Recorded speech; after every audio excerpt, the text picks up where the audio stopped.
arkadaşlar. Yine karşınızdayım farklı bir video ile. Bugün yine sizinle bir tane kartpostal yapacağız. Fakat bu seferki lalelerimiz 3 tane ve daha küçük boyda. Ve iç kısmına bakalım. Bir tane beyaz alanımız var. Buraya bir dilek yazabilirsiniz. Bir mesajınızı buraya yazıp sunabilirsiniz karşı tarafa. Şimdi gelin bu çiçekte nasıl yapıldığını görelim. Ben bu yüzden sizler için bir tane A4 boyutunda şöyle daha önceden kıvırmış olduğum A4'ü ikiye kıvırarak koyu mavi renkte bir kartpostal için kağıt seçtim. Buraya da hafiften görünen yer bakın. Buradan 2 santimetre içeriye doğru içine bir tane çerçeve oluşturdum. İsterseniz oluşturmayın. Ben böyle düşündüm. Şimdi daha önce kocaman çiçekler yapmıştık. Bu çiçeklerden kalan küçük böyle A4'ten parçalarım var. Şimdi onu değerlendireceğim.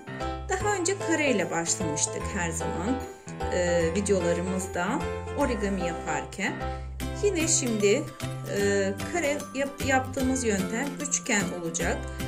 Böyle bir fazlalık parçamızı yine kesiyoruz. Bu kestiğimiz parçayla da yine bir şeyler yapabiliriz. Şimdi burayı ikiye katlıyoruz.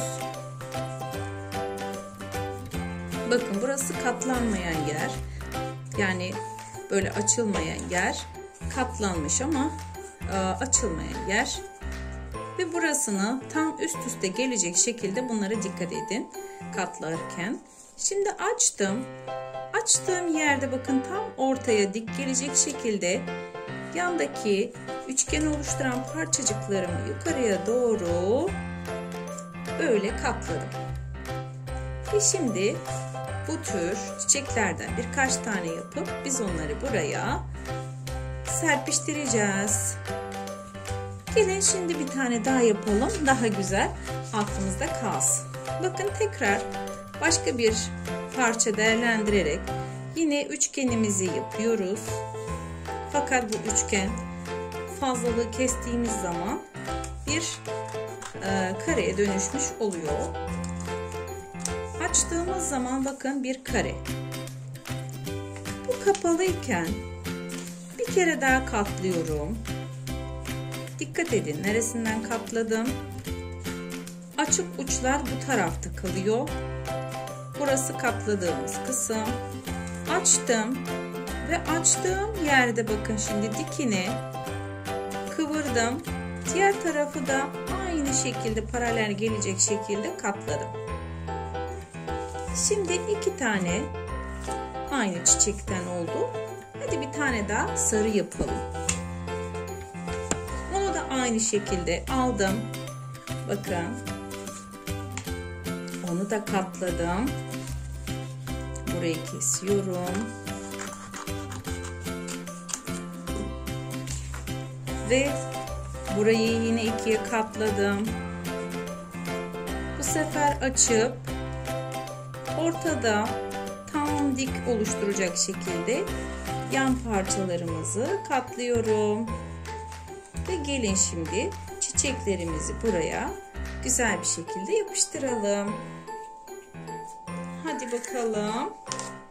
Çiçeklerimizi yapıştırma zamanı. Sarı da ortada kalsın.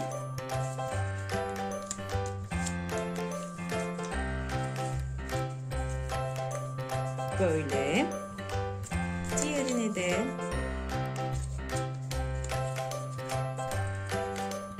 bu şekilde sığdırdık.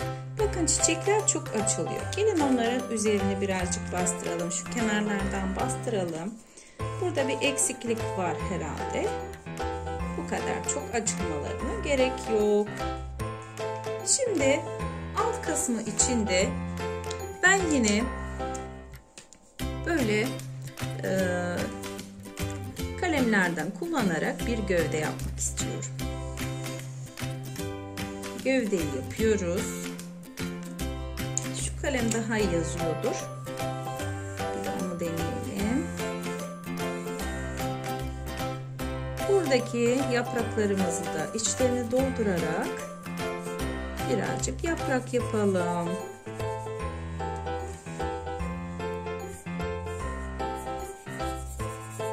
Çok güzel bir kartpostalımız oldu artık. Şurada da küçük yapraklar oluşturalım. Hiç fena olmaz. Hadi gelin iç kısmına da şimdi. Bakın dış kısmı rengarenk, gayet güzel oldu. İçine de bir tane beyaz parça yazı yazmak için alan koyalım. Ve hazır. Bir tane beyaz parçamız var. Ve kağıdımızı da kartpostalı açtığımız gibi içine yerleştirelim. Bunun içinde şöyle uhu sürüp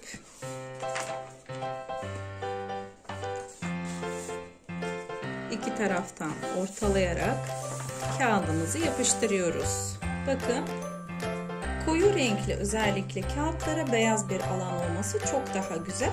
Çünkü yazdıklarımız daha net okunabilir. İşte 2 tane cici kartpostalımız bu şekilde hazır. Sizler de birer tane kartpostal yapıp bana fotoğraflarını gönderebilirsiniz. Hoşça kalın.